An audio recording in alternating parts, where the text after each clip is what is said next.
Ouais, non, mais je t'appelais pour te dire que la fourrière de Miami, elle a confisqué ma Lamborghini, je vais aller trop vite là. Putain, j'en ai marre, c'est la troisième Lamborghini qu'on me provoque. C'est pas possible. Troisième Lamborghini. Qu'est-ce que je vais faire? Je suis pauvre maintenant ou quoi? Attends 2 secondes.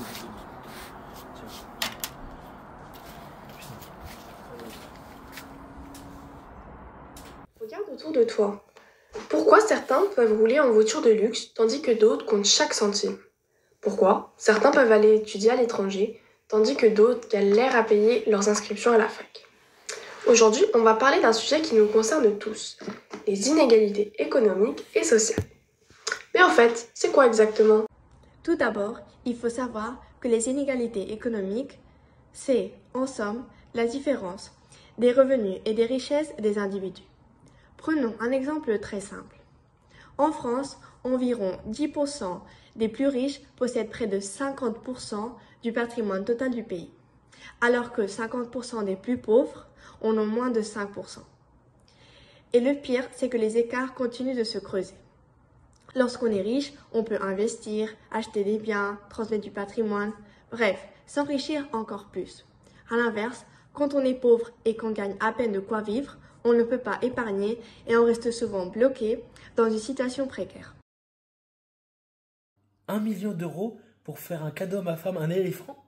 J'espère qu'elle a trompe, inclus, tout ça. Bon, bah, si vous m'assurez. Alors, les codes, c'est 6, 2, 4... Ah, vous êtes là? Excusez-moi. Alors, les inégalités ne sont qu'économiques. Elles sont aussi sociales. Prenons exemple, l'éducation. Un enfant né dans une famille aisée aura bien plus de chances d'aller dans une bonne école, d'avoir des cours particuliers, tout ça, et donc de réussir.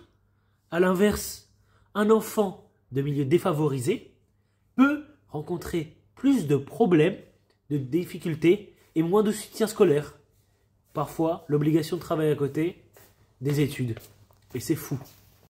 Mais d'où viennent ces inégalités? Elles ne sont pas là par hasard. Elles sont souvent liées à l'origine sociale, l'accès aux études, aux opportunités et même aux discriminations. Prenons l'exemple de 2 enfants. Le premier grandit dans une famille modeste, dans un quartier où les écoles sont sous-financées. Le second, lui, a des parents qui peuvent payer une école privée et des cours particuliers. Même s'ils ont la même intelligence et la même motivation, leurs chances de réussite ne sont pas égales dès le départ. C'est ce qu'on appelle la reproduction sociale, un phénomène étudié par le sociologue Pierre Bourdieu, qui lui dit que les inégalités se transmettent de génération en génération. Pas de panique. L'éducation, la redistribution des richesses et les politiques publiques peuvent aider à réduire ces inégalités. Les inégalités économiques et sociales sont une réalité, mais elles ne sont pas une fatalité. Mais ces inégalités, nous les acceptons ou nous agissons?